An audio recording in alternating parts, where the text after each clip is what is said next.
Okay. Hey, hello, people. Sarah and I back. Long time being absent. Long time. What is today? It's November 21st, 21st. and you left. 2021. And you left in this April of 2021. Or 2020. 2020. Mm-hmm. Yep, 2020 you left. Oh, damn. So it's been like a year and a half. Yeah. Mm-hmm. And we finally got back together. Finally back together with so much good news. And I was going to go show her some mayhem. You want to go take a quick drive and show? These are buildings. These houses are a little bit big. They're only like 2 minutes from here. Yeah. Okay. Yeah, because you've still got some time. Yeah. But anyway, I'm going to show her some houses, and then there's another place I found. You can go online to. You have to go through an advertisement though. Mm-hmm. You'll have to do it on your phone. I don't want to get tagged for advertisements. Yeah. But when we left back in April, you were homeless. I was homeless. You were living out of a pedo van that I had bought for him. He was pooping in a styrofoam cooler, which he said he had thrown up chili. Yeah. And he was very much an alcoholic, very much. So what happened? What was the next big event? Did you get housing before your event or after? I got my housing. I got housing November of last year, 2020. So I've been in here a full year now at my new digs. So happy. And then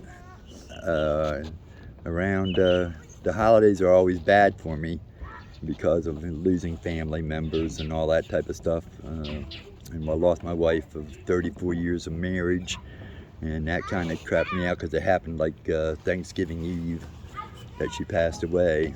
I remember being in Florida celebrating Thanksgiving with my family, and we were at a restaurant on the beach, and my dad got the phone. He's like, "Oh man, it's too bad. Nancy died." And I'm like, "Who?" He's like, "You know, Mike and Nancy, the dog trainers." And I just started bawling, walked outside, caused a scene. And Dell's hitting Dad, being like, "You jerk, you shouldn't have talked, Shouldn't have said a thing to her, yeah." And he's like, "I didn't know she'd react like that. I didn't know she cared that much." So anyway, but anyways, so we got through that, and so around, to be quite blunt around it, I went on a complete mind-blown bender the end of November all the way through till New Year's Day plus, and I was considering ending my life. And I had a good friend down here who helped hook me up with my unit that I'm living in, and she stayed on the phone with me. She got some people to come down from Atlanta, and they talked to me, and they concluded, "Do you want to check yourself in?" And I go, "Yeah, I want to check myself in." And I checked myself in, and that was on January the 5th. And I haven't had a drink since then. So I got 10 plus months right now. 10 plus months of sobriety. And how old were you when you started drinking? Like 12? Yeah, I was. My family life was a very crazy family life, and there's not enough hours in the day to even discuss some of the stuff and the dynamics. As I came out of the fog, I started thinking about this stuff, and I swear I think my mother was prostituting me out to older women. Mm-hmm. So anyway, that's another story. So he's not been sober since he was 12 years old.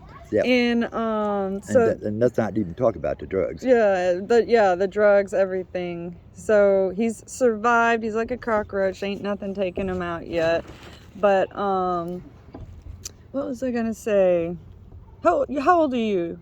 68. 68 years old, and he's finally off the bottle. Yes. So, very great. Finally get to enjoy the good parts of him all the time. Yeah, and the only way I can get in contact with her, I have to keep on annoying her with texts. I know. Sometimes I'm like, "Oh my God, is he finally falling off the wagon?" But I've been calling you more often too, though. Good. You're supposed to.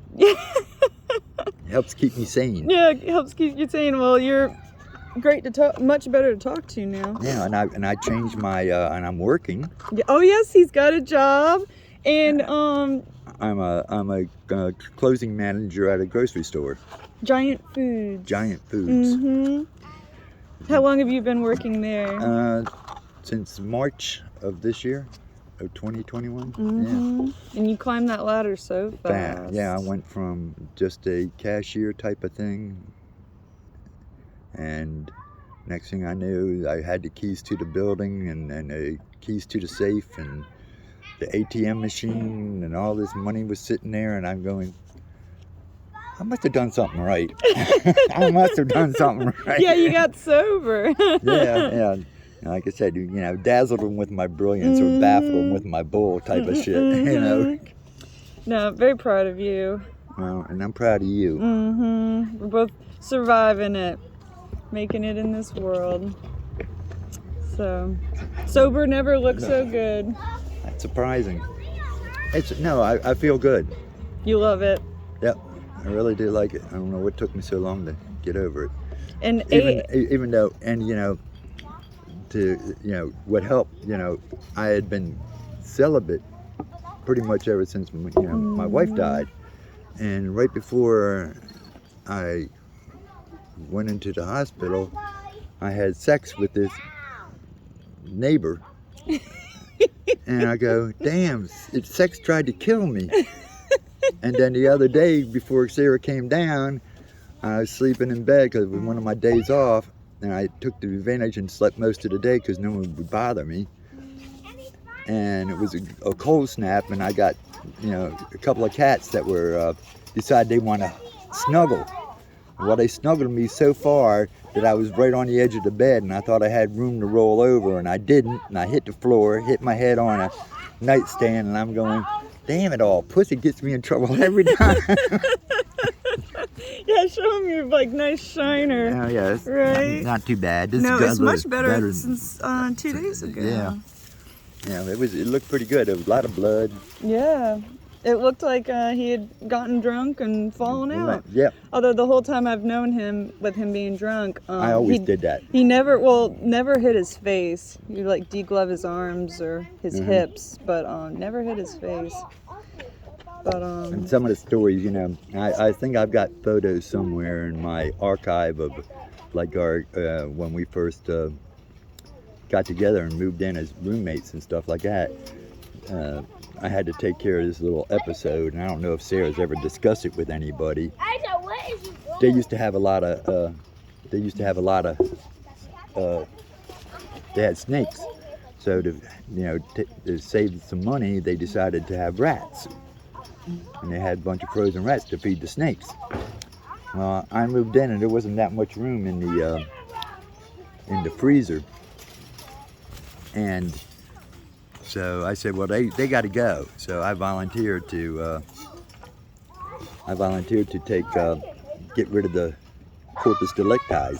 I figured, the little varmints in the wild would eat them, like the possums and the raccoons would eat them up. Because all the rats were already deceased. Yeah, they were already just dead, sitting in a freezer, which was Mike's dedicated refrigerator freezer. Yeah. And he didn't like putting his food in with all the dead rats. I don't know why I would have a problem with that. I haven't figured that one out yet. So anyway, we had that, and the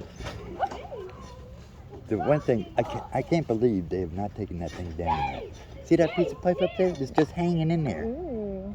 I mean, it's like it's gonna hit someone on the head. Oh my God. Yeah, and I've been telling that for about a year.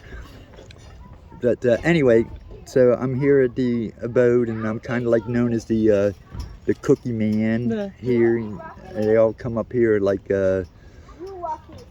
oh heck, one day I had about 25 kids. And they ran me out of cookies. And I always tried to have a couple of dozen cookies around. That didn't even last.